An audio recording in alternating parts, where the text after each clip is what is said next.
un BLAST X. Vous vous souvenez, on avait vu que lorsqu'on a une séquence nucléotidique, on peut interroger la banque pour analyser et rechercher s'il y a des séquences nucléiques qui ressemblent à la vôtre. Donc ça, c'est un BLAST N ou sur le site du NCBI, c'est des fois noté nucléotide BLAST. Et puis, si vous avez une séquence en acide aminé, on interroge la banque qui contient les acides aminés. On peut même choisir une banque spéciale, comme on avait fait la dernière fois, où on avait choisi la banque Uniprot Swissprot. Lorsque vous avez une séquence nucléique et que vous interrogez la banque et vous ne trouvez pas de résultat satisfaisant, ou alors que vous voudriez bien savoir si votre séquence est éventuellement transcrite et après traduite en protéines, on peut interroger la banque et faire un BLAST sur votre séquence par rapport à la séquence de la banque. Alors, vous allez me dire, oui, on a une séquence en nucléotides, on va interroger une banque protéique. Et en fait, le BLAST va traduire votre séquence nucléique dans les 6 phases de lecture. Alors, pour qu'on se mette d'accord sur ce qu'on entend les 6 phases de lecture, on va faire comme d'habitude, on va essayer de faire avec les moyens du bord. Donc, on va mettre une séquence. Votre séquence, allez, celle-là, par exemple. OK. On va même encore, on va changer un tout petit peu.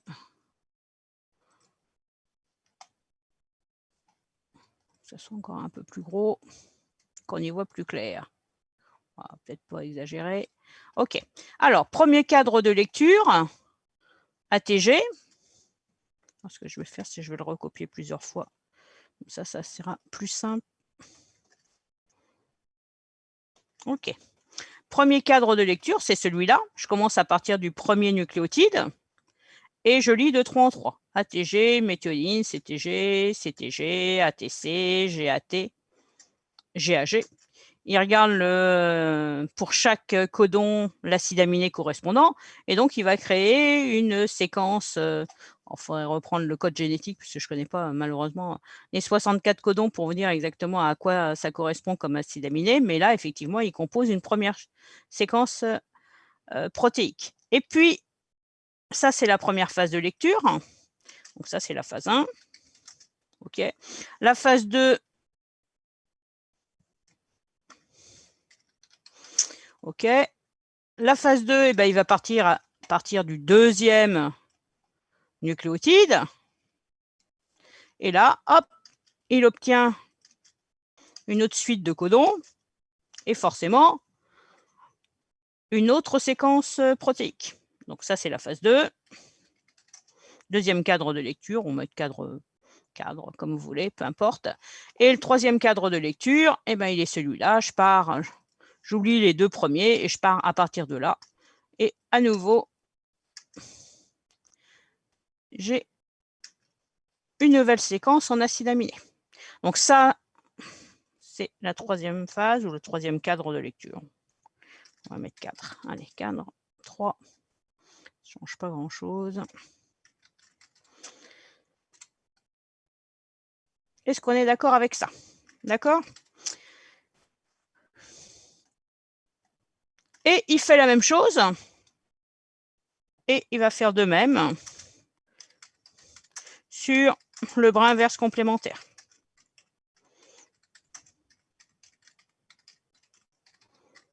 Okay. Donc, il aura 3 phases sur le brin que vous lui avez donné. C'est ce brin-là, votre séquence à vous.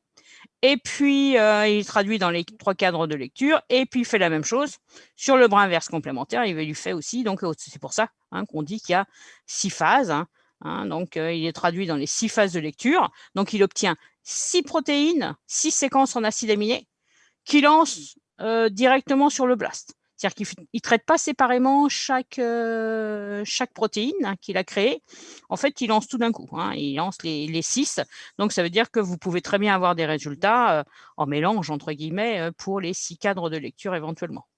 il y a de fortes chances, vous imaginez bien, que si effectivement votre séquence en nucléotides est transcrite et après traduite, il y a forcément, à mon avis, qu'un seul cadre, qu'une seule protéine, sauf si vous avez un énorme morceau. Imaginez qu'on a un énorme contigue, hein, après séquençage, on récupère et on veut faire de la notation. Donc effectivement, on a une grande séquence, vous allez faire un blast et bien sûr que vous pouvez très bien avoir des résultats, effectivement, plusieurs phases de lecture puisque effectivement, vous pouvez très bien avoir tout se dit pas bien sûr dans le même cadre de lecture, donc vous pouvez très bien avoir un bloc qui correspond à une protéine, un autre bloc sur, un peu plus loin qui est bien sûr dans un autre cadre de lecture. Là, c'est pas ce qui va nous arriver, hein, parce qu'on va prendre des petites séquences, donc effectivement, on risque pas d'avoir ça, mais effectivement, on pourrait très bien avoir un énorme fragment d'ADN. Donc, vous allez lancer un blast X avec cette séquence-là. Donc, on vous dit que cet exercice porte sur l'analyse des séquences d'enzymes de conversion de l'angiotensine, aussi appelée AS. Donc là, c'est des séquences de sensu. Donc, c'est une séquence, il vous dit quand même que c'est une séquence nucléotidique de l'ARN messager de l'AS de la sensu. Et donc, on vous demande de lancer un blast X avec la séquence de sensu et les options par défaut. D'ailleurs, vous ne changez rien du tout. Ok, il n'y a rien de particulier. Donc, je vous laisse lancer ça. Et puis, de commencer un peu avant qu'on discute ensemble des résultats. Hein, de faire vous-même l'exercice, hein, puisqu'on a déjà fait un blast N. On verra les petites particularités qu'il y a, c'est surtout au niveau de l'aliment et de trois petites choses à voir en plus. Hein, mais sinon, la globalité des résultats aura exactement la même présentation avec le petit écran, avec une fenêtre visuelle où on voit un petit peu les séquences de la banque, comment elles s'alignent sur la vôtre, la description des séquences, et puis les aliments ensuite. D'accord, c'est bon? Vous lancez ça sur le site du NCBI?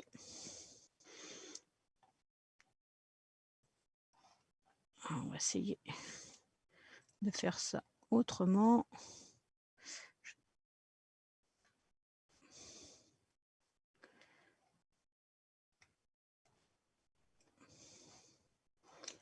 Donc, lancez sur le site du NCBI. OK. On a le blast sur le côté. Un Blastix. Copier-coller votre séquence dans le cadre. Et puis, on vous dit par défaut. Donc, vous avez juste à... N'oubliez pas, prenez également la première ligne. CTRL-C. Donc, on vous demande de rien changer. Peut-être toujours cocher la petite case, montrer les résultats dans une nouvelle fenêtre. Et vous lancez les résultats. OK?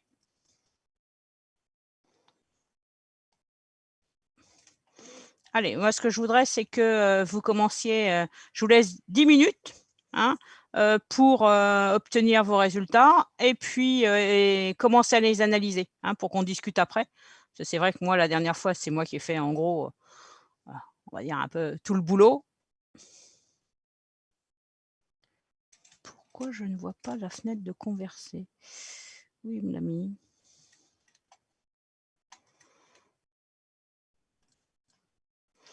Ah si, ça y est, je l'ai.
Alors, prenez un peu de temps, regardez les résultats.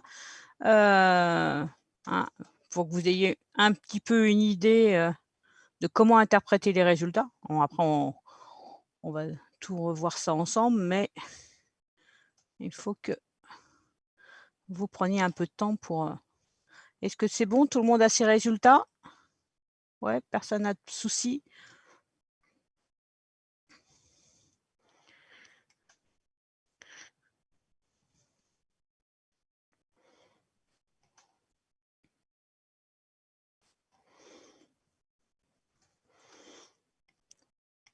Alors, regardez un peu le graphique. Ouais. Essayez de vous souvenir de qu'est-ce qu'on regarde. On a encore cette petite partie qui est spécifique aux protéines, qu'on n'aurait pas si on avait fait un blast N. Les aliments, on regardera après en détail. Regardez un petit peu la description. Essayez de vous souvenir qu'est-ce qu'on regarde dans chaque partie. D'accord?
Allez, quelqu'un veut se lancer dans l'analyse des résultats? Vous vous souvenez qu'est-ce qu'on regarde en premier avant d'analyser les résultats? Qu'est-ce qu'on...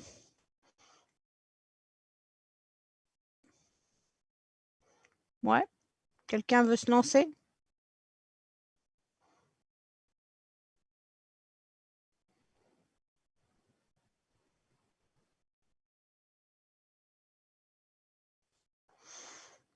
Ouais, on regarde effectivement la E-value.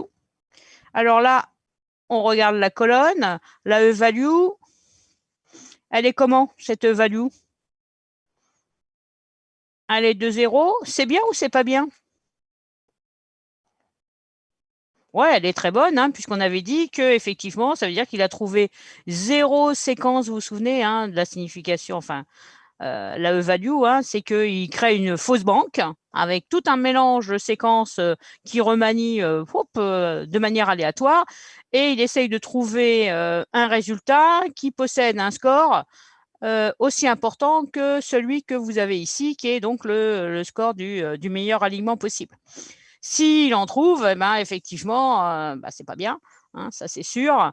Et on avait dit que, par contre, s'il n'en trouve pas, la value est de 0. Et donc, plus on est proche de 0, meilleurs sont les résultats. Et on s'était donné une limite dans le cours de Pierre à 10 puissance moins 6. C'est-à-dire que si on est au-dessus de 10 puissance moins 6, on commence à s'interroger, savoir si les résultats soit interprété ou pas. Alors, quand on est encore entre 10 puissance moins 6, 10 puissance moins 7, bien sûr, on va quand même regarder, mais bien au-delà, effectivement, on oublie et c'est même plus la peine d'analyser les résultats. Donc là, Madame, oui, je comprends pas. Là, on cherche à avoir le score le plus petit? c'est pas le score, c'est la E-value. La première chose qu'on regarde, c'est la E-value. On regarde si effectivement il a réussi à trouver mais vraiment totalement au hasard, en fait, il crée une fausse banque et refait un blast avec votre séquence par rapport à cette fausse banque et il essaye de voir s'il arrive à trouver des résultats où on a au moins un score de 1237. Donc, vous imaginez bien que s'il en trouve, ça ne veut rien dire, parce que ça veut dire que si je crée un mélange de toutes les protéines qu'il existe, qui ont été séquencées, et que je fais un gros mix de tout ça, et qu'il arrive quand même à trouver des résultats, ça veut dire qu'effectivement, c'est dû au hasard et qu'il n'y a aucun résultat pertinent là-dedans. D'accord? Donc, on s'attend à ce qu'effectivement, la E-value soit très proche de 0. Donc là, on n'a aucun problème. Tous les résultats qu'on a jusqu'en bas, je pense, jusqu'en bas, on n'a que une E-value de 0. C'est-à-dire qu'il n'a jamais trouvé une séquence. Alors, c'est vrai que souvent, lorsque vous avez, bon, là, c'est une enzyme qui est connue, donc il y a de fortes chances que vous ayez pas mal de ces séquences dans les banques. C'est sûr qu'il y a de fortes chances que les E-values sont quand même très faibles. C'est la probabilité de trouver, alors si on regarde je sais pas, le meilleur alignement qu'il a trouvé, c'est ça. Vous voyez qu'on a quand même du 95% d'identité entre votre séquence et celle de la banque. Donc, effectivement, c'est quand même. Il y a des choses dans la banque, c'est pas dû au hasard, ça c'est sûr et certain. Alors, on va continuer à analyser les résultats au fur et à mesure. Je suis revenue là. On va revenir au tableau du dessus. Alors, au niveau du graphique, on regarde la value pour savoir déjà si les résultats sont fiables, et on n'oublie pas aussi de faire un petit truc qu'on n'a pas regardé ici, c'est la taille de notre séquence. 2030 quoi? On a quoi comme séquence? On a une séquence en nucléotides, et on vous a dit que c'était quoi comme type de séquence? Faites attention dans les énoncés, on vous dit quoi? Ci-dessous, la séquence nucléotidique de l'ARN messager de l'AS. Donc, on sait déjà avant tout que c'est une séquence d'ARN messager qui correspond à l'angiotensine chez la sangsue. Donc, que l'on trouve des résultats, ça paraît pertinent, puisque effectivement, on vous dit que c'est une séquence d'ARN messager. On sait même que c'est de l'ARN messager qui code pour l'angiotensine. Donc, c'est quand même pas étonnant qu'effectivement, on trouve dans la banque des séquences protéiques. Maintenant, on va regarder ce que c'est, mais bon, on va bien se douter qu'il y a quand même de fortes chances que ça soit aussi pour de l'angiotensine. Ça serait quand même assez étonnant qu'on trouve autre chose. Alors, est-ce que les séquences de la banque qui sont en rouge, donc query, je vous rappelle, c'est votre séquence. Donc, on a dit qu'elle faisait 2030 paires de bases. Et vous avez les traits rouges qui correspondent à la couverture des séquences de la bande sur votre séquence. Donc là, effectivement, on a toute une série de séquences de la banque qui couvrent quasiment la totalité. Il y a des petits chouillas un petit peu au début et à la fin, mais qui couvrent quasiment la totalité de votre séquence.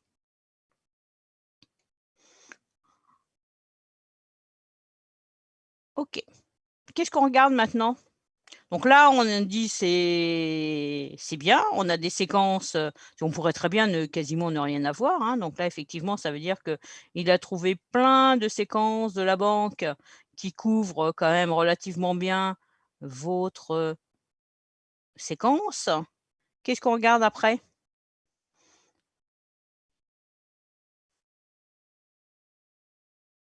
Donc les résultats sont fiables. On regarde, on voit d'un point de vue visuel, un point de vue tout d'un coup que effectivement, rapidement, on voit que hop, il y a toute une série de séquences de la banque qui couvrent bien votre séquence. OK. On regarde la description. Dans ce tableau de description, ce qu'on va essayer de voir, c'est à quoi correspond notre séquence. Là, on se doute bien un tout petit peu des résultats. On ne vous a pas dit que c'est une séquence. On aurait pu vous dire c'est une séquence d'ARN messager, mais effectivement, Pierre, dans son énoncé, il vous dit que c'est un ARN messager isolé de la sangsue qui code pour l'angiotensine. Qu'est-ce qu'on s'attend effectivement à avoir? C'est que effectivement les protéines, le nom des protéines de la banque, ben, la plupart sont de l'angiotensine. Alors, effectivement, là, on retrouve le terme angiotensine, angiotensine, angiotensine, OK, converting enzyme, c'est bien des protéines de Ast. Et puis là, on a une partie qui sont, le premier, c'est aussi de l'angiotensine, et puis là, on en a quelques-unes qui sont des protéines hypothétiques. Alors, ça, c'est en général de l'annotation. Lorsqu'on fait du séquençage, eh ben, effectivement, vous n'avez pas vu encore ça. Vous avez vu avec Hélène le séquençage, mais vous n'avez pas vu encore l'autre partie qu'elle va faire la fois prochaine, pas lundi prochain, puisqu'on a le contrôle, mais le lundi d'après. On va faire de l'annotation. Donc, en fait, quand on fait un séquençage de génome, eh ben, on essaye d'interroger les banques, ce qu'on fait là.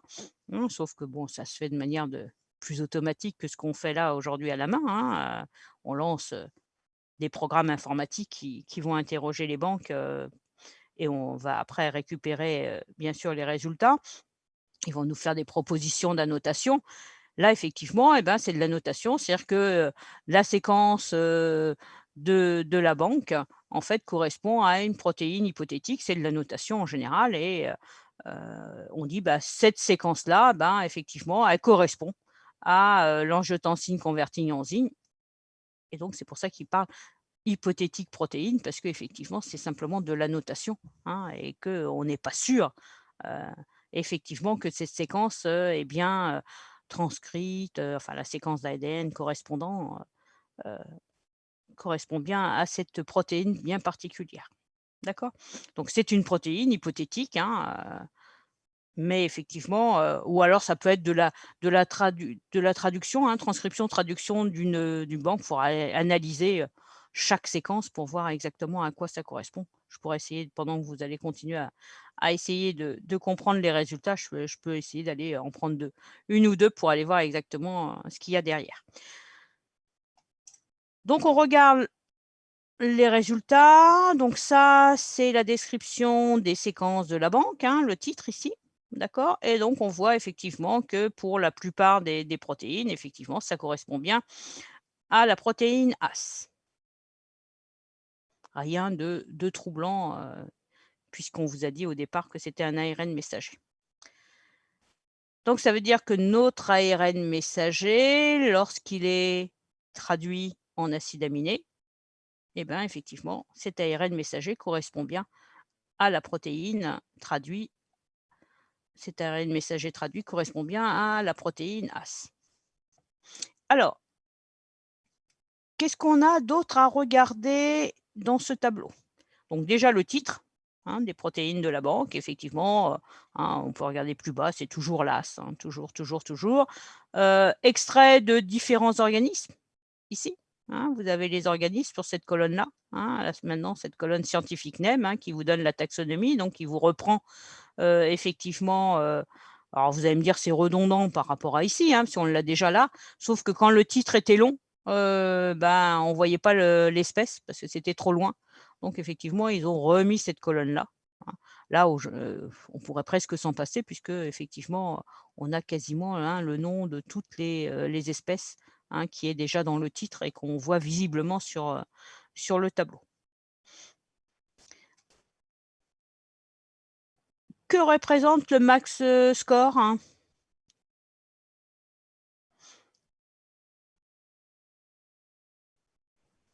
C'est quoi cette colonne-là, vous vous souvenez? Max score?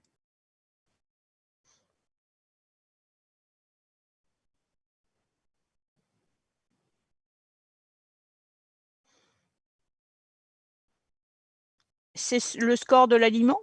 Donc ça veut dire que votre séquence alignée avec la protéine angiotensine de la banque, qui est l'accession Q6, Q4, G4, ouais. Cet aliment a un score. On peut cliquer sur le lien, vous vous souvenez, si vous cliquez sur ce lien-là, vous avez accès à l'aliment. Si vous cliquez sur ce lien-là, vous avez la fiche GenBank de votre GenPEP, de votre protéine. On va regarder l'aliment, on va le détailler après.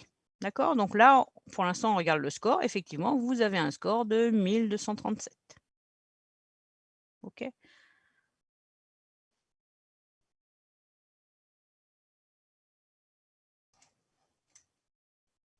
qu'est-ce qu'était le total score, hein? Vous vous souvenez de ça? Hein? On avait dit que si jamais le total score était supérieur au max score, c'est que forcément il y avait plus qu'un seul aliment. Si par exemple est le cas ici, hein, vous voyez qu'il y a 1415, hein, et là on a 707, ça veut dire que effectivement, si on regarde cet aliment-là, on a range 1, premier aliment, OK, un score de 707, c'est la colonne max score, et puis un peu plus bas, on a le range 2, le deuxième aliment possible, et le total score, c'est la somme des deux scores. Est-ce qu'on est d'accord? On pourra revenir dessus, hein, éventuellement après, mais bon, pour l'instant, on va quand même regarder toutes les colonnes. OK, on est d'accord sur les 2 premières colonnes. Première colonne, c'est le score du meilleur aliment possible entre votre séquence et celle de la banque, celle-là.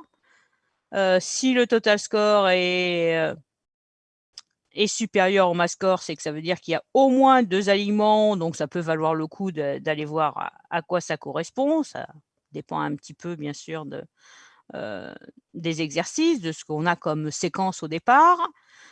Query cover, hein, vous vous souvenez, c'est quoi? Allez, allez, répondez un petit peu.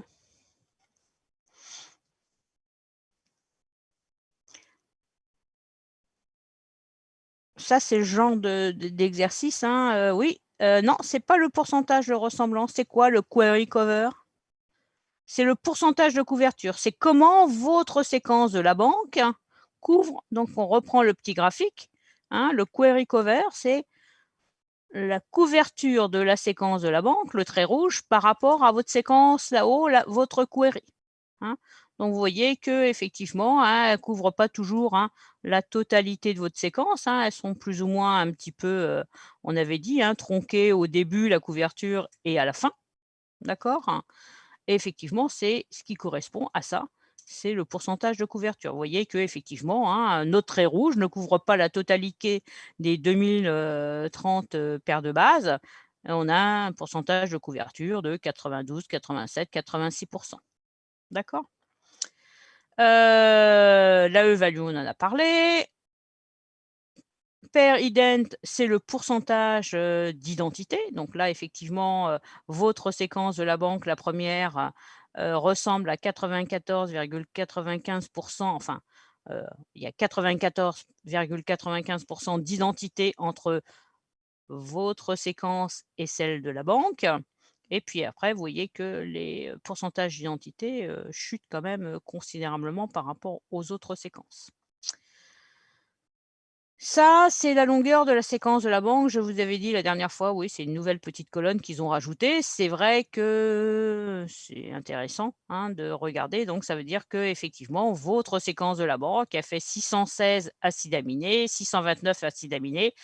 Alors là, sur un Blast X, la correspondance entre les 2030 paires de bases et 616 acides aminés, il va falloir qu'on regarde, hein, vraiment l'alignement pour voir exactement à quoi ça correspond, hein. C'est un peu moins utile, on va dire, que quand vous faites un Blast N ou un Blast P, parce que là, effectivement, vous avez tout de suite une idée, de la couverture, de votre, séquence de la banque, par rapport à la séquence, à la vôtre. D'accord?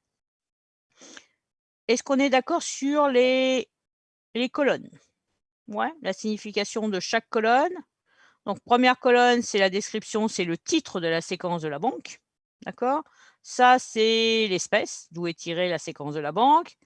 Le score du meilleur aliment, éventuellement un total score différent, ça vaut le coup d'y jeter un œil, si vous avez une grande séquence, en nucléotides, ça veut dire qu'éventuellement, il a trouvé plusieurs protéines, heu, différentes, hein, avec les séquences. Heu, Surtout si c'est une séquence, si vous regardez par exemple, des séquences en nucléotides, hein, effectivement, où, heu, là, lorsque vous avez, 2 aliments possibles entre votre ARN messager et une protéine, on va en reparler, on regardera un des petits exemples, hein. Le pourcentage de couverture, la E-value qu'on regarde en premier, le pourcentage d'identité. Donc effectivement, vous voyez bien que le premier résultat, hein, ce qu'on appelle le hit blast, le meilleur résultat, effectivement, c'est celui qui a le meilleur pourcentage d'identité, hein, entre votre séquence et celle de la banque. Alors, une fois qu'on a vu à peu près globalement les résultats, à quoi ça correspondait, eh ben, on va regarder plus spécifiquement l'alignement. Donc ça, c'est l'alignement de votre séquence. N'oubliez pas, on a une séquence en nucléotides qu'on a traduite dans les 6 phases de lecture. Vous vous souvenez de ça? Donc ça, c'est ma séquence.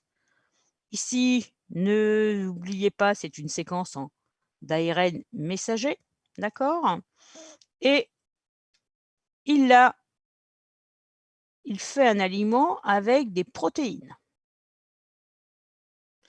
Alors, ici, sur les bornes de l'aliment, ça, pour la query, ce sont des nucléotides. Donc là, le 10e nucléotide, c'est-à-dire le 10e, 11e, 12e, il code pour une méthionine. Et puis ici, cet acide aminé-là, c'est ce qui correspond à la traduction du codon qui se termine au nucléotide 189. Donc, ce qu'il faut que vous rendiez compte, c'est que ça, c'est votre query, c'est des acides aminés, puisqu'il les a traduits, votre séquence, dans les 6 phases de lecture. Quelle phase de lecture on est qu'il a trouvé? Le plus 1. Donc, premier cadre de lecture, ça veut dire, vous vous souvenez, c'est celui-là. Ouais. Donc, la traduction de votre séquence d'ARN messager en protéines, en acides aminés, dans le premier cadre de lecture, hein, frame plus 1. Plus 1, plus c'est pour le brin que vous lui avez donné. Donc ça sera noté plus 1. Celui-là, ça sera noté plus 2. Celui-là, ça sera noté dans les tableaux plus 3. Et pour les brins inverses complémentaires, eh ben, en fait, on aura moins. On aura moins 1, on aura moins 2 et on aura moins 3 pour les phases. D'accord? Donc là, quand il met plus, c'est le brin que vous lui avez donné. Quand il met moins, c'est qu'il aurait trouvé quelque chose, mais sur le brin inverse complémentaire par rapport à votre séquence. Là, c'est totalement, à mon avis, pas très probable, puisqu'on est sur un ARN messager. Bref. Donc, ici, ça fait référence à des nucléotides parce qu'il le fait par rapport à votre séquence à vous. D'accord? Ici, les valeurs de la banque, elles sont en acides aminés. C'est pour ça que vous avez une différence ici, hein. C'est 3 fois plus. 3 fois 6, 18. Hein, d'accord? Ça, c'est le premier acide aminé de la séquence de la banque. Ça, c'est le 60e acide aminé de la séquence de la banque. Les bornes pour la vôtre, elles sont notées en nucléotides. Ça veut dire que si vous reprenez la séquence de la banque, ici, alors on va faire 1, 2, 3, 4, 5, 6, 7, 8, 9, 10. Vous voyez bien que ici, le 10e, 11e et 12e nucléotide correspond bien au codon ATG qui code pour la méthionine. Ça veut dire que là, effectivement, vous avez le début, le codon d'initiation présent sur votre ARN messager. À quoi peut correspondre ce qu'il y a avant? Même si vous n'avez pas eu encore le... À quoi ça peut correspondre? Promotrice? Alors non, parce qu'on est sur un ARN messager. Je sais que c'est un petit peu... Il faudrait reprendre... où je pourrais retrouver ça facilement. Je vous avais mis une diapo quand je vous ai parlé sur le cours des banques, hein, que j'essaye de vous retrouver ça vite fait.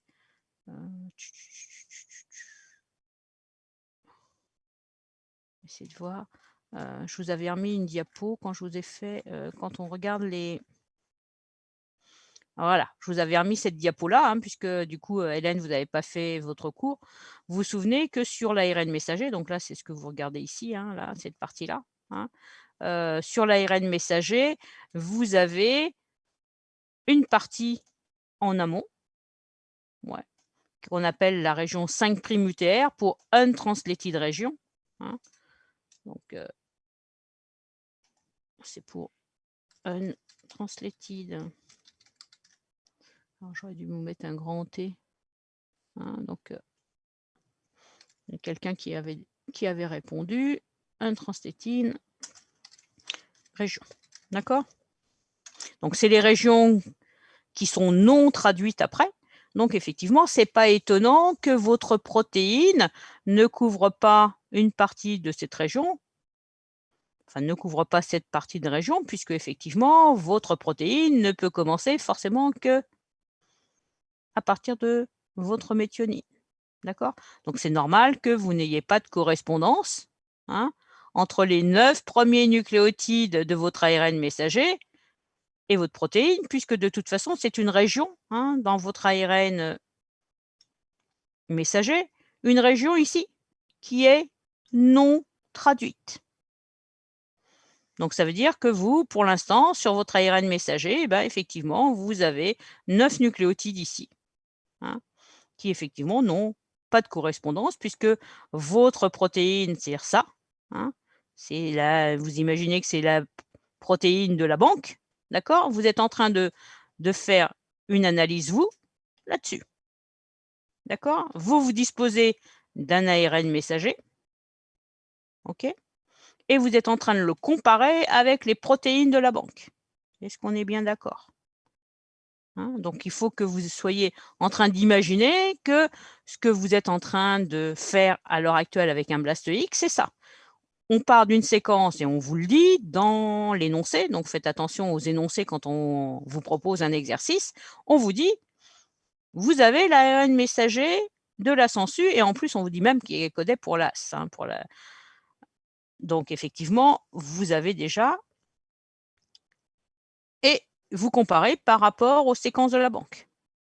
D'accord? Donc, vous savez déjà dans l'énoncé que vous avez un ARN messager et qui, en plus, il correspond à une protéine qui est connue, qui correspond à la protéine AS. D'accord? Donc, ce n'est pas étonnant que vous trouviez dans la banque des séquences protéiques une protéine qui code pour l'angiotensine, pour l'enzyme qui convertit l'angiotensine 1 en angiotensine 2.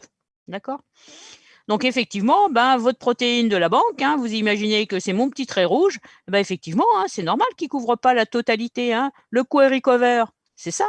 Hein. C'est comment votre protéine couvre votre ARN messager. C'est normal qu'on ne trouve pas du 100%. Hein. Sinon, effectivement, on n'aurait pas de région 5' UTR et on n'aurait pas de région 3' UTR sur votre ARN messager. Est-ce qu'on est bien d'accord? Ouais. Donc, pensez bien, hein, quand on vous fait faire un exercice, de regarder qu'est-ce que je suis en train de rechercher. Hein, qu'est-ce que j'ai dans les mains? Qu'est-ce que c'est quoi ma query? Hein, et puis, je le compare à quoi? Hein, donc là, ce qu'on est en train de faire, c'est ça. Hein. Je regarde un ARN messager et je le compare par rapport aux séquences de la banque, les séquences protéiques. OK? Donc, on revient à notre petit alignement. Donc, on a vu pour le début, on a dit effectivement, c'est la région 5' UTR ici, au moins une partie, et puis on va regarder la fin.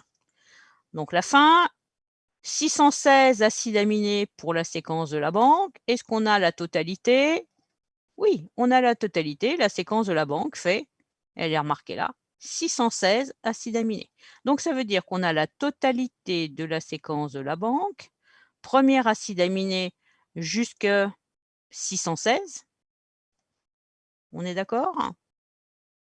Et on en est ici, 1893 nucléotides. Ça veut dire que si on a terminé notre protéine, donc on se termine par une isoleucine et une valine pour la séquence de la banque, ça veut dire que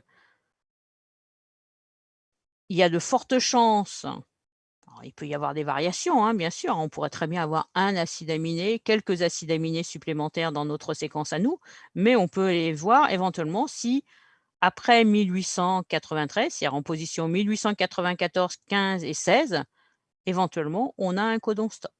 Alors, je ne sais pas si je l'ai fait dans ma correction. C'est vrai que vous avez une séquence. Non, j'ai pas dû faire d'annotation.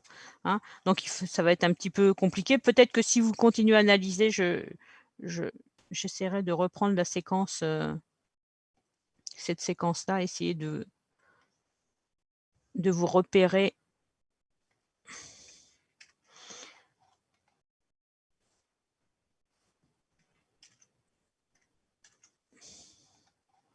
C'est pas très joli. Je vais essayer de voir si combien il y a d'acides aminés, de nucléotides, pardon, sur une ligne. Il y en a 75. Ok, je vais essayer de faire votre calcul et puis de vous retrouver à peu près la position 1894. Est-ce que vous voyez ce que je veux faire, hein? Donc là, on a repéré, tout à l'heure, on a eu ça. Hein, ATG, ici, que je peux mettre en rouge. Maintenant, on vient de voir que sur l'alignement, ici, on avait bien la totalité des acides aminés de l'angiotensine converting enzyme, d'accord, de théromyson tessulatum. Il faudra aller voir ce que c'est, hein, cette petite bête. Je pense que c'est la censure. Si je me souviens bien. Oui, vu ce qu'il nous montre, déjà, effectivement, c'est bien la censure. On apprend tous les jours. Alors, ne soyez pas donc étonnés, effectivement, hein, cet espace, hein, théromyson tessulatum, c'est effectivement une espèce de sangsue. Donc, effectivement, on n'est pas étonné qu'on ait 95% d'identité entre votre séquence traduite, hein, et votre protéine de sangsue. C'est pas étonnant quand même. Alors, qu'est-ce qu'on a d'autre à regarder là-dessus? Est-ce que tout le monde est d'accord sur les bornes du BLAST-X?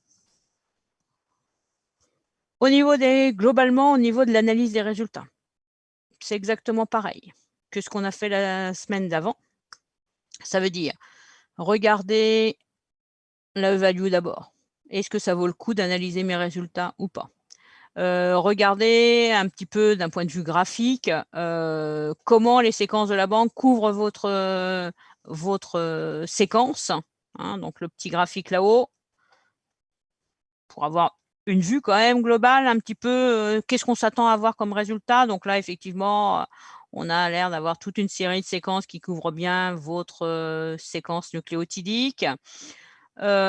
On regarde la description pour effectivement regarder à quoi ça ressemble. Là, on s'y attendait, hein, que c'était l'enzyme AS, puisque effectivement, c'était mis dans le titre de l'énoncé du TD, on devait bien se douter. Mais quand c'est une séquence inconnue, eh ben, bien sûr qu'on regarde la description des séquences de la banque et qu'on essaye de trouver à quelle protéine ça peut correspondre. Hein, le but, c'est quand même d'essayer de voir si mon ARN messager, lorsqu'il est traduit, il est traduit dans une protéine qui est connue, dont les séquences sont connues et présentes dans la banque. Hein.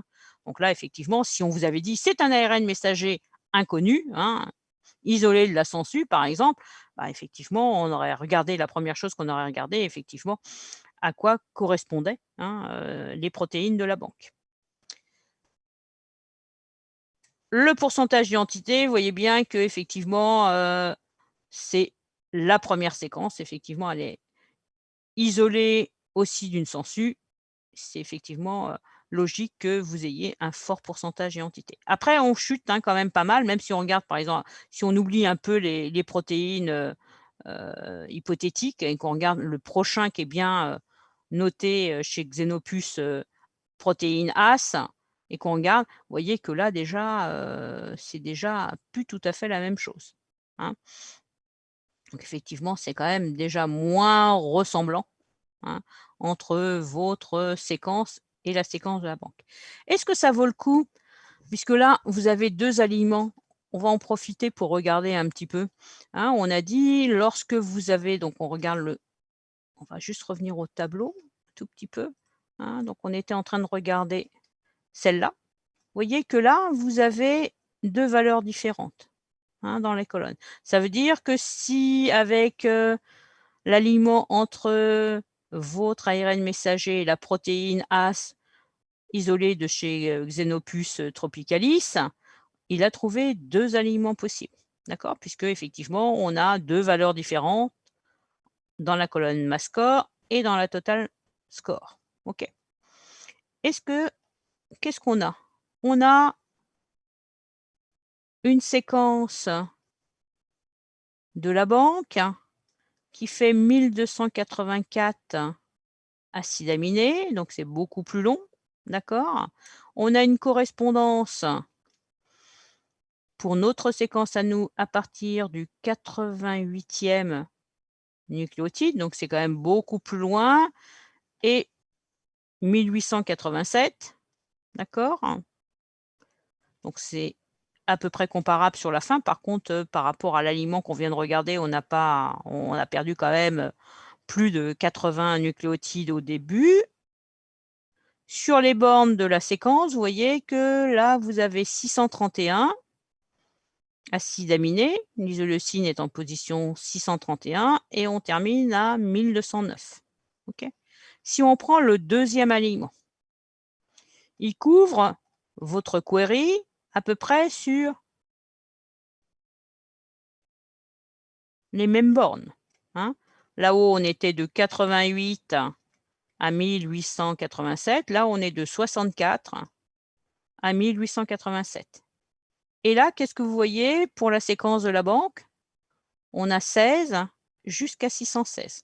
Donc les séquences de la banque, cette espèce de protéine hypothétique, ouais, qui est très longue, hein, 1284, en fait, c'est comme si vous aviez 2 protéines, hein, un espèce de bloc avec 2 fois la protéine, hein, puisque vous avez une partie qui va du début du 16e acide aminé jusqu'à 616, et puis après, vous allez de 631 à 1209. C'est-à-dire qu'on a l'impression qu'on a une espèce de répétition, hein, comme si on avait deux protéines qui se suivaient, ce qui est assez troublant quand même, hein. Donc ça reste de quelque chose d'hypothétique, hein. Donc faut pas, en général, hein, quand on regarde les résultats, on évite de regarder les protéines hypothétiques, hein. C'est en général de l'annotation, donc ça peut ne pas être parfait, hein. C'est quand même préférable de regarder ce qui est, hein, vous recherchez une protéine, vous cherchez sur votre ARN messager à quelle protéine ça correspond. Ben, effectivement, on oublie un petit peu tout ce qui est protéines hypothétiques, hein, puisque c'est simplement des fois de l'annotation.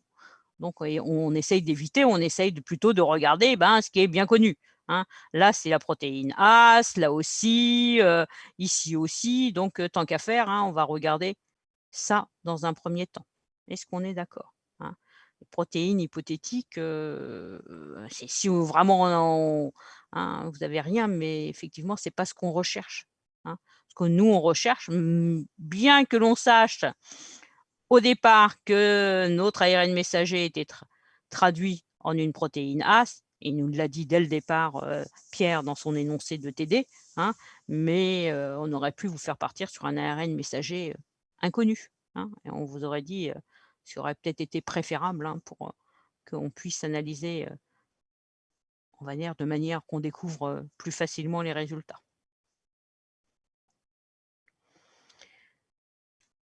Est-ce que vous voyez autre chose que éventuellement vous n'ayez pas compris? Donc pensez bien On regarde le plus 1 pour histoire de savoir à quoi ça correspond quand même. Hein. Donc, notre cadre de lecture plus 1. Là, c'est le premier acide aminé de la séquence de la banque. Ça, c'est bien à la fin. OK. Ça veut dire que les 9 premiers nucléotides, on a dit que c'était le 5' ETR. Et puis, tout ce qui est au-delà, hein, si effectivement, il va falloir qu'on vérifie quand même, hein, je vais le faire pour vous. Hein, ce n'est pas forcément super évident, mais je vais essayer de faire un petit calcul savant. Combien on a dit qu'il y avait de séquences de nucléotides? 1890 divisé par, on a dit 75 nucléotides par ligne, ça fait 25 lignes.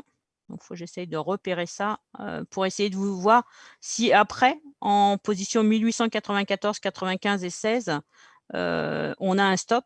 Et ce qui voudrait dire que au-delà, après, c'est bien la région 3' UTR. Hein. Donc, moi, ce que je vous propose, c'est je vais regarder ça pendant que vous faites l'exercice suivant. À moins que vous ayez encore des interrogations. Pour ça, vous vous souvenez les identiques et les positifs, à quoi ça correspond? Hein? Les positifs, c'est tous les acides aminés identiques entre votre séquence traduite. Hein? Pensez bien traduite, hein, ce n'est pas notre séquence elle est en nucléotides. Donc, notre séquence traduite dans le premier cadre de lecture, avec les acides aminés de la banque, on a 602 acides aminés identiques et on a 607 positifs. Donc, les 5 positives, hein, ce sont ceux qui apparaissent ici, hein, comme ça, là, avec des petits plus, hein, ici. Je ne sais pas où il y en a d'autres, ici, là, hein, entre isoleucine et valine. Ce sont des acides aminés différents, mais qui ont les mêmes propriétés physico-chimiques. On avait dit que du coup, au niveau conformation de la protéine dans l'espace, ça ne devait pas être trop dramatique, d'accord? Donc, au lieu de les considérer vraiment comme étant des substitutions, hein, on les note en positif, puisque effectivement, un changement d'une isoleucine dans une valine, éventuellement, ça ne va pas changer la conformation de votre protéine dans l'espace. C'est-à-dire, par exemple, on va voir la même conformation, on va voir le même site actif et ça ne va pas être dramatique. D'accord? Donc, on en a 5 comme ça. Et puis, on a 24 gaps. Hein, donc, les gaps qui sont là, hein, les petits traits qui sont là, au fur et à mesure. OK? Est-ce que vous voyez d'autres points?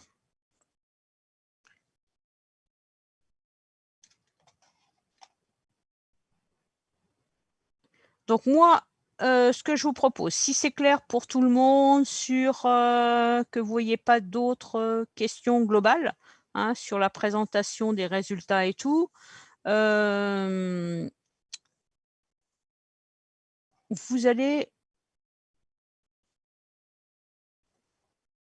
voir les exercices suivants. Alors, les exercices suivants. Alors, est-ce que je regarde?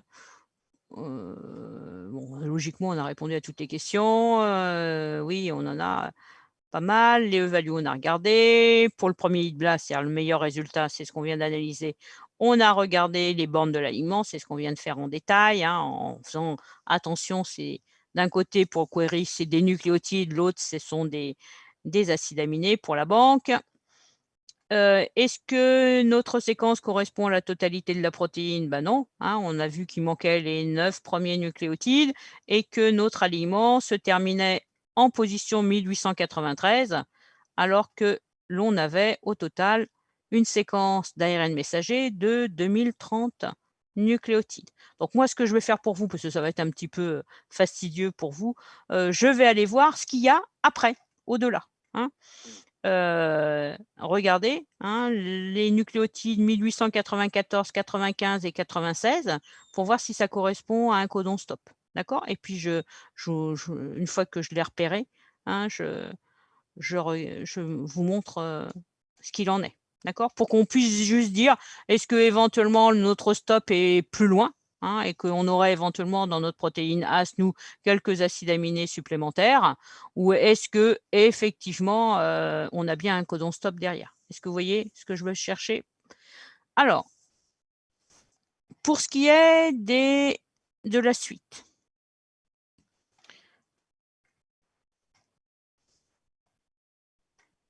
oui, on vous demande où se trouve le codon initiation et le codon stop.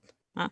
Donc, effectivement, je vais vous le rechercher. Ne passez pas du temps à le rechercher. Moi, je vais le rechercher. Hein. Si on est bien d'accord, je vais rechercher à partir de 1894 pour vérifier et on reviendra dessus. Alors, il vous reste 2 parties à faire. 2 séquences, la 4 et la 5, que vous devez analyser.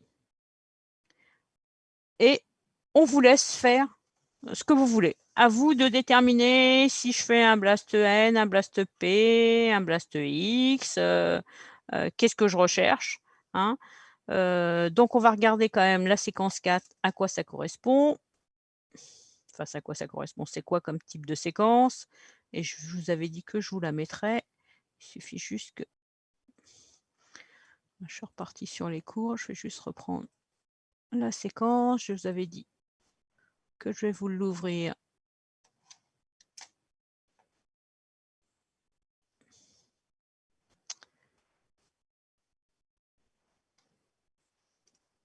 Alors, c'est la séquence numéro 4. C'est une séquence... Oh, elle est longue, hein. Oh là là. Oula, on va pas faire comme ça, alors. Je vais faire CTRL A.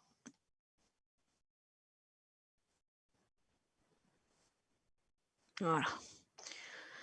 Ça va peut-être être long à mettre dans le chat. Bon, je vais essayer de vous la copier quand même. On va voir. Ça va nous encombrer tout ça. Donc, OK. Donc, c'est une séquence en nucléotides. D'accord? Inconnu. Je ne pense pas qu'on vous donne de précision de quoi que ce soit. Est-ce qu'on vous dit quelque chose de particulier? Récupérer la séquence stockée dans le fichier et analyser cette séquence. Il manque quelque chose. Au moyen de BLAS, étant donné cette séquence, quelles questions peut-on se poser et quel BLAS doit-on utiliser pour répondre à ces questions? Donc là, avant de vous lancer, on peut peut-être voir, c'est quoi comme type de séquence? On vient de dire, c'est une séquence en nucléotides. Qu'est-ce qu'on peut faire comme type de BLAST?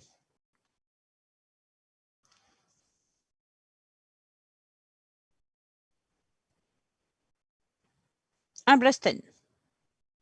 Ouais, un BLASTN, on a une séquence en nucléotides. On ne sait pas à quoi ça correspond, on n'a aucune information, donc on peut faire un BLASTN. Autre possibilité qu'on peut faire également, qu'est-ce qu'on peut faire d'autre? Un BLAST X. Hein. On a une séquence inconnue en nucléotides. On peut peut-être se dire, est-ce que ma séquence ou une partie de ma séquence est transcrite puis après traduite en protéines? Je peux aussi faire un BLAST X. On n'a aucune information sur la séquence. Hein, donc, il y a 2 objectifs différents. Est-ce que j'ai des séquences dans la banque en nucléotides qui ressemblent à ma séquence et éventuellement, je pourrais tirer des informations par rapport à la fiche, hein, GenBank de la séquence nucléotidique de la banque. Soit je me dis, bah, éventuellement, c'est peut-être dans le but de faire de la notation. Je peux peut-être aller vérifier si éventuellement une portion de cette séquence-là inconnue correspond à une protéine. Et dans ces cas-là, je fais un BLAST X. Comme vous voulez.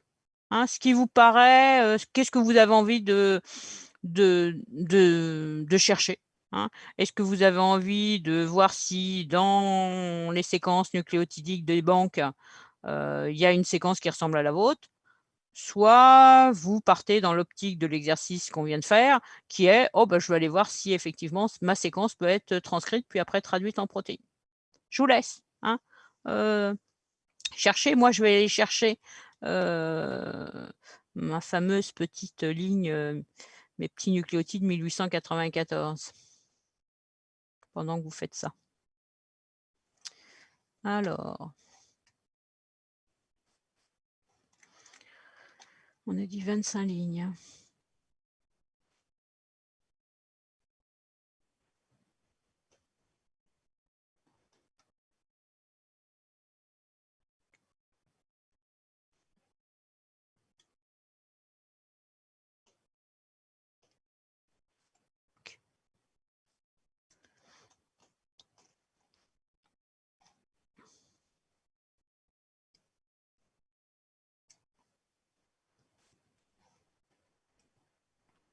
On est à 1800 et on avait dit...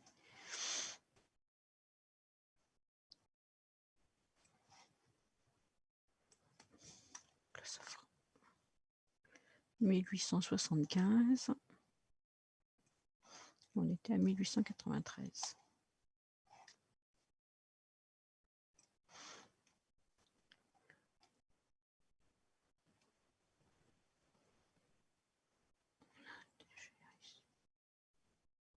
On va voir, il y a un stop ici. Je vais aller vérifier sa position.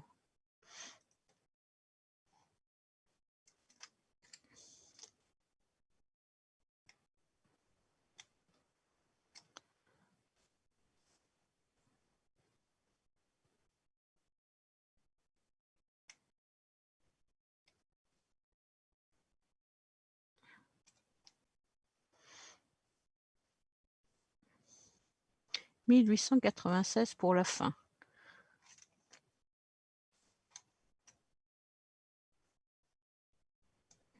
16, 94, c'est ça.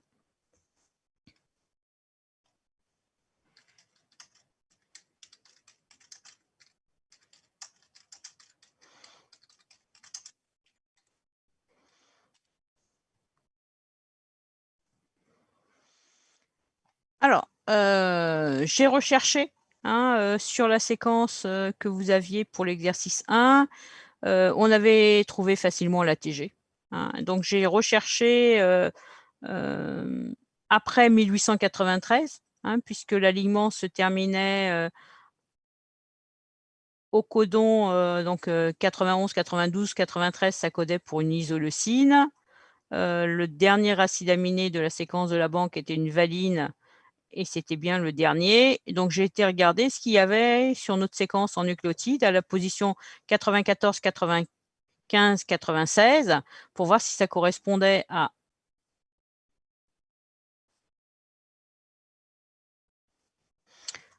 ici. Et donc là, effectivement, 1894, 95, 96, effectivement, vous avez bien un codon stop. Donc, ça veut dire que tout ce que vous avez après, après le codon stop, correspond à la région 3' UTR. Est-ce qu'on est d'accord? Ouais.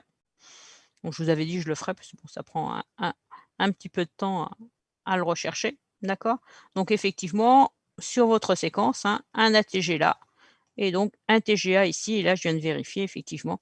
Donc, votre séquence, effectivement, se termine bien. Vous, par une isoleucine, c'est-à-dire que le codon ATT ici, ici, code pour une isoleucine, et ensuite, vous avez bien, effectivement, vous aussi, un codon stop. Est-ce qu'on est d'accord? Alors, qu'est-ce que vous avez choisi de faire? Alors, un blast N, un blast X? Qui a fait quoi? Pour le un X, il y en a qui ont fait des N, bah, c'est bien. C'est divers et varié. Alors, il faut peut-être que je le fasse aussi, moi, parce que sinon... Alors ça, je vais le garder ça, éventuellement, dans ma correction, comme ça.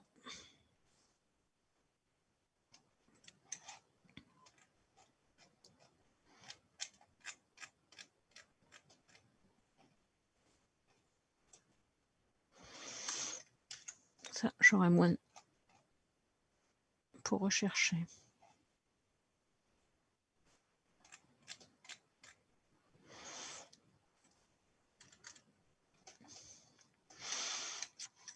Alors, voyons donc notre petite séquence.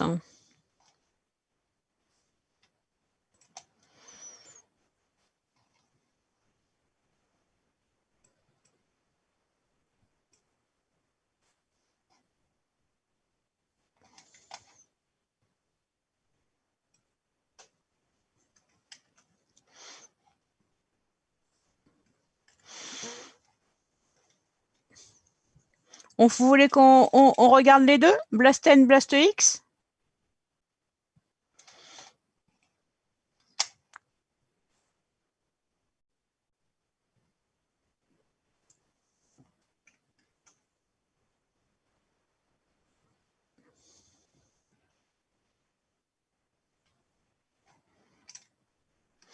Alors, n'oubliez pas, sur le Blast N, on n'en a jamais fait. Ouais, effectivement.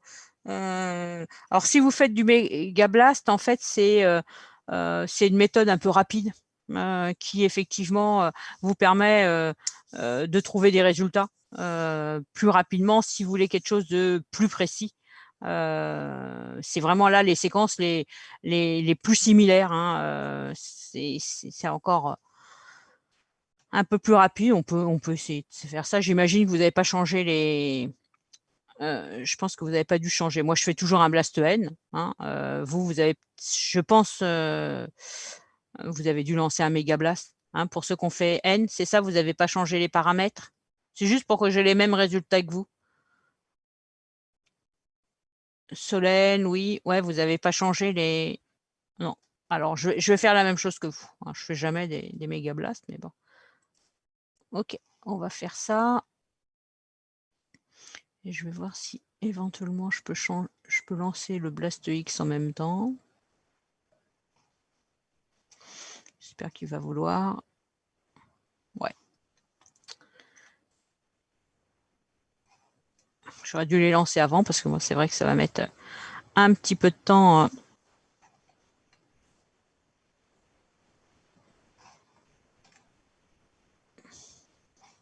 Ah, il ne m'a pas gardé ma séquence.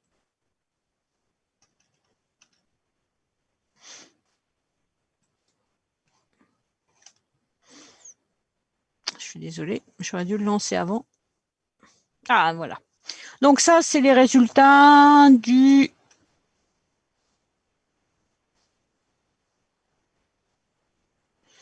Blast N.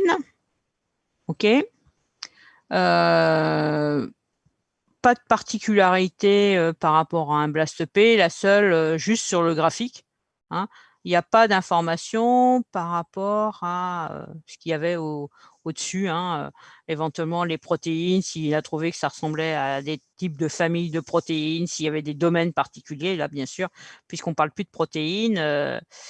Alors, les résultats sont présentés ici. Donc, vous avez une séquence en nucléotides.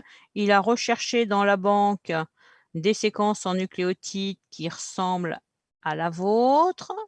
Alors, on en a une, la première, qui couvre la totalité de votre séquence. Et puis après, on a souvent ce genre de choses. C'est-à-dire que quand c'est relié par un trait, ça veut dire que la séquence de la banque, hein, en fait, elle couvre que des petites portions de votre séquence d'ADN. D'accord. On ne va pas aller plus loin là-dessus. On va regarder après, bien sûr, la description. D'accord. Ça veut dire que contrairement à ce qu'on a vu jusqu'à présent, ma séquence d'ADN, lorsque je la compare aux séquences de la banque, à part la première, après, on a toute une série, hein, on en a beaucoup, hein, qui effectivement ne couvrent que toujours les mêmes régions, hein, ce n'est pas du hasard. Hein, on a toujours à peu près les séquences de la banque. Donc, c'est la même séquence, hein, mais cette séquence-là de la banque, elle couvre que des petites régions, hein, de votre séquence à vous, mais c'est quand même la même séquence, d'accord? Parce qu'il y a un trait qui la relie. Donc, ça veut dire que c'est la séquence de la banque et effectivement, elle ne couvre que des toutes petites parties de votre séquence à vous. OK? On va pas aller plus loin que ça. La E-value, on aurait dû commencer par ça, hein. Tapez-moi sur les doigts. E-value, donc les premiers résultats, E-value égale 0, et puis après, on a des grandes, des toutes petites valeurs. On arrive à la fin, on est encore à 2 10 puissance moins 71. Ça veut dire que la totalité des résultats sont fiables. Alors, à part cette grande séquence, cette séquence-là, il vous dit que c'est quoi? Il vous dit que cette séquence est la séquence d'un gène qui code pour une protéine qui s'appelle macro-1. D'accord? La séquence de la banque est fait 12 731 nucléotides et votre séquence, hein, l'autre point qu'on regarde bien sûr aussi, c'est 12 731. 100% d'identité, bah oui, effectivement, on n'a pas inventé une séquence. Malheureusement, on a été la prendre dans la banque. Donc, en fait, c'est la séquence qu'on vous a donnée. D'accord. Et puis, après, si on regarde les pourcentages de couverture, là, à part celle-là on vous dit que c'est un partiel CDS, donc c'est aussi une séquence du gène macro-1, mais uniquement une partielle CDS, mais qui a une grande séquence. Vous voyez qu'après, on arrive à toutes ces séquences-là, hein, toutes ces séquences à partir de la 3e, jusqu'en bas, hein. C'est toutes celles qui couvrent faiblement votre séquence, hein. Donc c'est les fameuses séquences où il y a des petits traits, hein, en pointillés, d'accord? Donc celle-là, elle couvre 19 de votre séquence, 20 2 17 10 hein. Donc ça correspond à ces fameuses séquences, ici, de la banque, qui ne couvrent qu'une partie de votre séquence en nucléotides. À quoi correspondent ces séquences? mRNA, mRNA, ARN messager, ARN messager, ARN messager.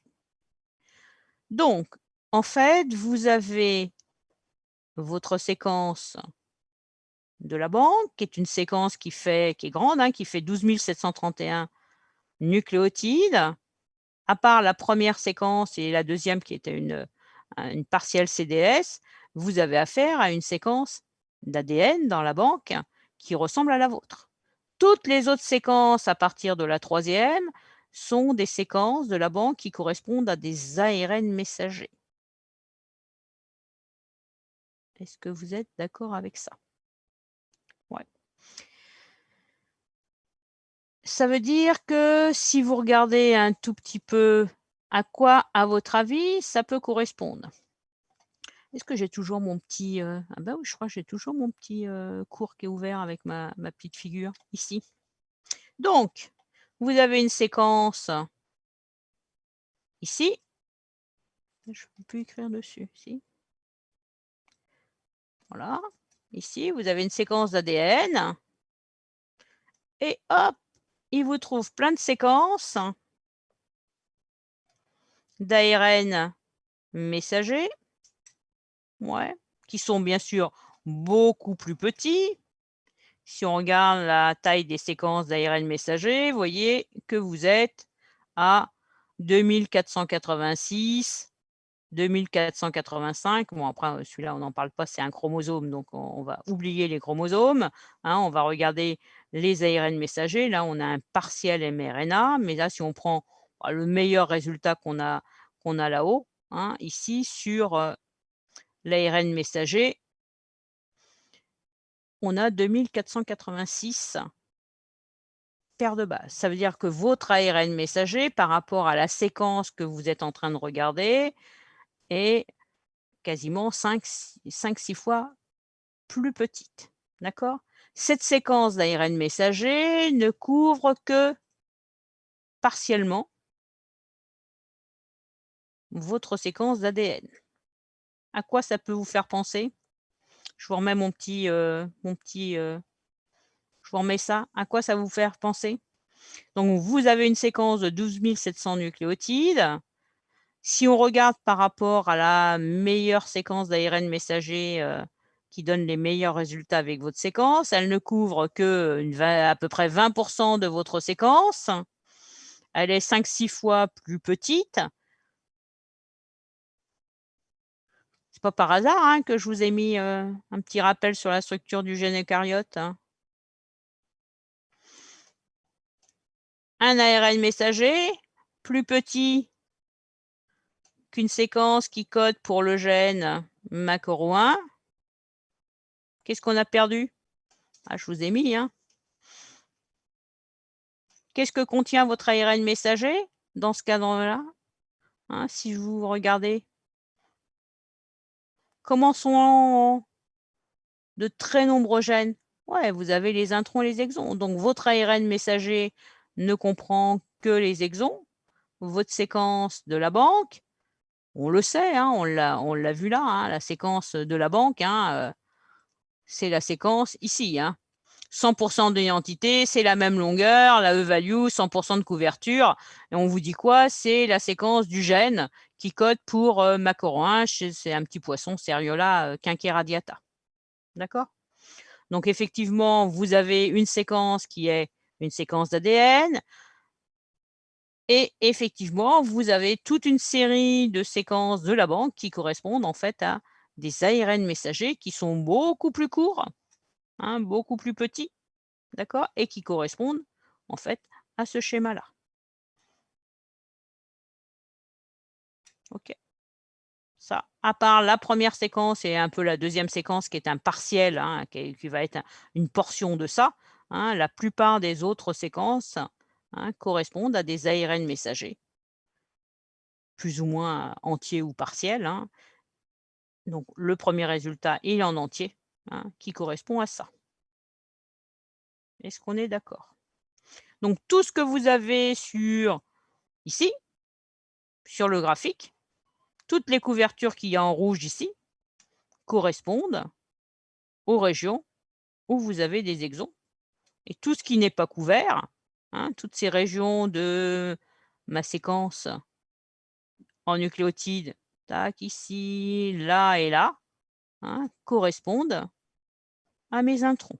Est-ce qu'on est d'accord?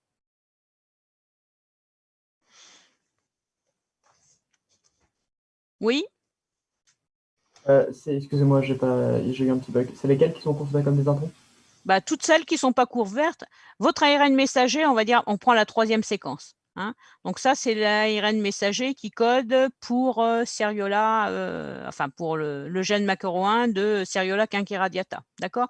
Donc si votre ARN messager couvre ces régions-là, ça veut dire que tout ce qui n'est pas couvert correspond à vos introns. Oui? Ce que couvre votre ARN messager, hein, c'est les introns, les exons, pardon. Hein. Donc, votre CDS est la somme de toutes les régions vertes de tous vos exons. Donc, comment couvre votre ARN messager par rapport à votre séquence à vous? Donc, vous imaginez que la séquence qu'on a copié-collé, nous, pour faire le blast, c'est la séquence du haut. D'accord? Et votre petit ARN messager, bah, il couvre qu'une partie de la région là, cette région-là, cette région-là. Et donc, il y a toute une partie des régions qui sont non couvertes. Est-ce qu'on est d'accord? Ça correspond à la même chose. On va essayer de réduire. Ça correspond exactement à ça. Est-ce que vous êtes d'accord? Là, la petite région verte ici de mon ARN messager, elle couvre l'exon 1. Puis après, j'ai une autre partie de mon CDS. Là, j'ai que 3 exons, hein, donc j'aurai que 3 régions. Vous avez combien? Vous avez certainement beaucoup plus d'exons que moi dans mon schéma. Est-ce que vous êtes d'accord? Là, moi, j'ai un exemple hein, avec 1, 2, 3 exons. Vous avez certainement 1, 2, 3, 4, 5, 6, 7, 8 exons éventuellement. D'accord. Est-ce que vous avez bien fait le Blast X là? Parce que j'ai pas les Non, mêmes ça, c'est un résultats. Blast N qu'on a fait. Ah, d'accord, merci. Non, c'est le Blast N hein, qu'on a fait. Je vous ai demandé si vous voulez qu'on regarde les deux. Donc ça, c'était le résultat du Blast N.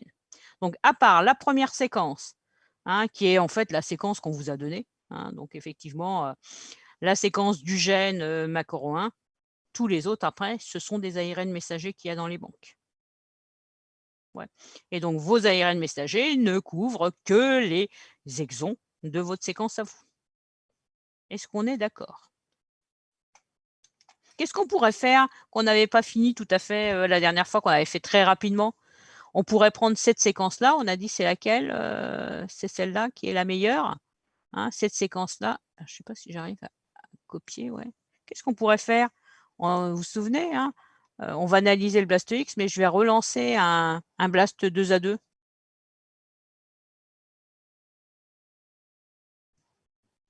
Vous vous souvenez, on cochait cette case-là. Je vais lui mettre carrément le numéro de... Oh, je suis désolée, j'ai cliqué.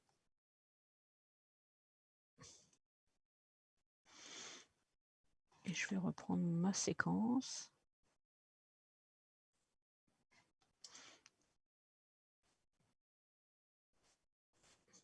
Alors, pourquoi je fais ça? C'est parce que du coup, vous vous souvenez la dernière fois que j'ai la possibilité de faire également un Blast 2A2.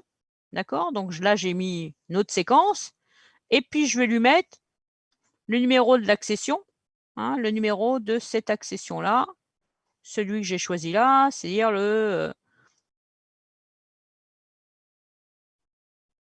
ça doit être celui-là, les résultats.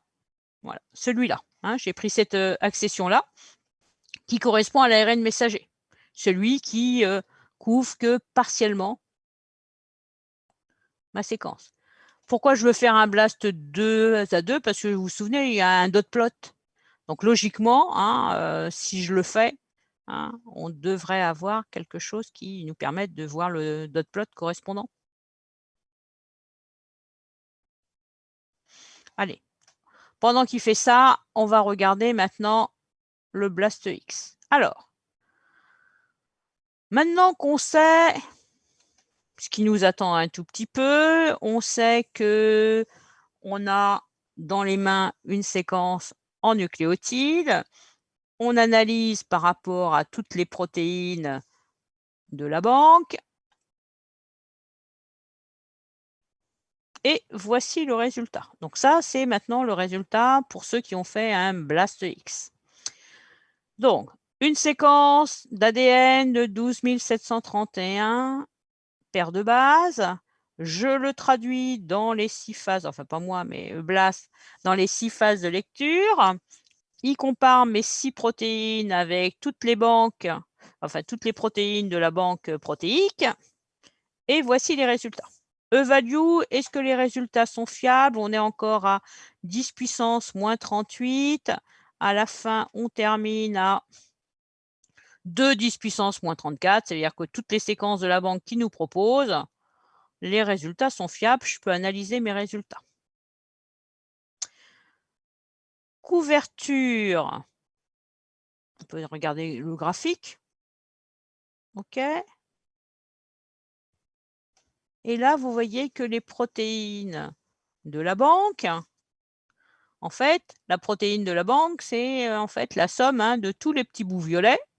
Et ces petits bouts violets recouvrent que quelques régions de ma séquence d'ADN. D'accord? Donc, vous imaginez que là, maintenant, on ne compare plus ce qu'on a comparé tout à l'heure. Ce qu'on compare maintenant, c'est ma séquence d'ADN. Alors bon, maintenant, nous, on sait que c'est un gène morcelé avec des introns et des exons, mais on compare une séquence d'ADN aux protéines de la banque. OK? Donc là, vous voyez qu'on a le même type de résultat. Hein. On a effectivement vos acides aminés qui ne retrouvent que des parties traduites de votre séquence d'ADN. Donc ça, quand vous avez ce type de résultat, c'est automatique. C'est les exons. C'est effectivement toutes les autres parties qui ne sont pas couvertes par vos acides aminés, par votre protéine, ça correspond à tout ce qui est intron. Est-ce qu'on est OK avec ça? Est-ce qu'on a un petit... est-ce que j'ai gardé les autres? Ouais. Qu'est-ce qu'on avait un tout petit peu là par rapport? On avait une première région, vous voyez là? Cette région-là, par rapport à vos résultats ici. On va peut-être pas trop rentrer dans les détails, mais ça veut dire que si vous avez une couverture supplémentaire entre l'ARN messager donc tout à l'heure, on a regardé ça, on a trouvé ça. Dans la banque, on a trouvé plein de séquences d'ARN messager, à part la première, qui était votre séquence à vous, mais on a trouvé plein de séquences d'ARN messager qui couvraient que partiellement. Qu'est-ce qu'il y a en plus? Effectivement, votre ARN messager, il a une région qui est 5' UTR. Donc, c'est normal que par rapport à votre protéine, si je regarde les résultats qu'on avait tout à l'heure avec un blast N, vous voyez, vous avez une couverture au début, ici. Là, ici, au tout début, que vous n'avez pas ici. C'est normal. En fait, c'était la correspondance entre l'ARN messager. Vous avez cours de 2 minutes. Ah oui, c'est vrai, je suis désolée, j'y pense pas, moi je suis partie sur ma lancée. Donc, sur le blast, juste pour terminer, sur le blast X, Donc là, bah, on a déjà beaucoup amorcé le travail, hein, voilà, on a fait nos protéines et effectivement, si vous regardez juste la description, hein, vous allez voir effectivement que là, hein, on a un total score beaucoup plus élevé que le mass score. C'est effectivement la somme de toutes les portions, hein, d'aliments entre vos exons, hein, sur votre protéine et votre séquence en nucléotides. Alors, je vais juste voir s'il y avait le résultat qui est est-ce qu'il est arrivé? Et je n'ai pas l'impression qu'il m'a fait ça. Juste pour qu'on voit. Ah si, voilà. Juste on termine pour ça. On va voir. Regardez le petit dot plot que j'obtiens. Donc là, vous avez votre séquence de gènes, macro 1. Et là, vous avez effectivement votre ARN messager. Et toutes les régions où il y a des diagonales, ce sont vos exons. Et toutes les régions qui sont non couvertes, ce sont vos intros. Donc ça, c'est un dot plot classique, hein, entre une séquence d'ADN et une séquence d'ARN messager. Est-ce que vous avez TP cet après-midi? TP de quoi? TP avec vous. Oui, avec vous. En fait, sur le tableau de TP, on a, nous, le groupe 5, on a 8 créneaux de TP parce qu'on a 2 vendredis en plus. Et du coup, je ne sais pas si c'est normal ou si... Un TP de 423 cet après-midi? Oui. Comment ça se fait? C'est pas.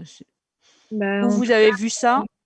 Sur le tableau avec tous les créneaux de TP, que ce soit en biologie ou en chimie, on a un le grand tableau avec tous les créneaux. Et en fait, le groupe 5, A et B, ont chacun 8 créneaux de TP. Je sais. Oui, parce que c'était potentiellement, parce que si tu veux, j'avais des TD avec vous, je vous prends en TP le mercredi matin. Oui. Et les SVT avaient des TD le mercredi matin.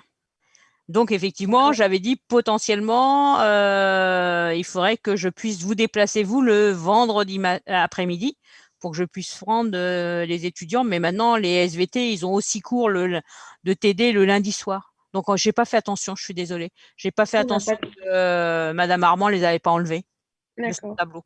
Mais si vous regardez mon emploi du temps, même s'il n'est pas encore tout à fait, je vais en refaire une mise à jour parce que maintenant, ça y est, je sais qu'officiellement, on a un créneau pour faire le dernier CC en présentiel, effectivement, au mois de mai. Donc, je vais vous remettre exactement, si vous regardez bien, au moins l'emploi du temps que je vous ai mis. Non, vous n'avez pas de séance le vendredi après-midi. Mais je n'ai pas fait attention, je suis désolée, je n'ai pas fait attention que Madame Armand ne les avait pas emmenés. C'était éventuellement, si j'avais été obligée, le problème, c'est que je ne peux pas être à 2 endroits à la fois. Mais bon, effectivement, je me suis arrangée pour que les SVT soient libres le lundi soir. Donc non, vous n'avez pas de TP le vendredi après-midi. Je suis navrée. Je n'ai pas fait attention. Mais moi, je ne les ai pas mis dans mon planning, hein, que je vous ai mis sur le site du 423. OK? Ok, merci. Au revoir, bonne journée. Au revoir. Peut-être que la semaine, je ne sais plus, je remettrai certainement peut-être des créneaux supplémentaires la semaine où vous êtes tous en présentiel. Hein, parce que vous risquez d'être très nombreux pour faire les TD. Donc, je rajouterai peut-être des séances. D'accord? Allez, bonne journée. Désolée, j'ai débordé.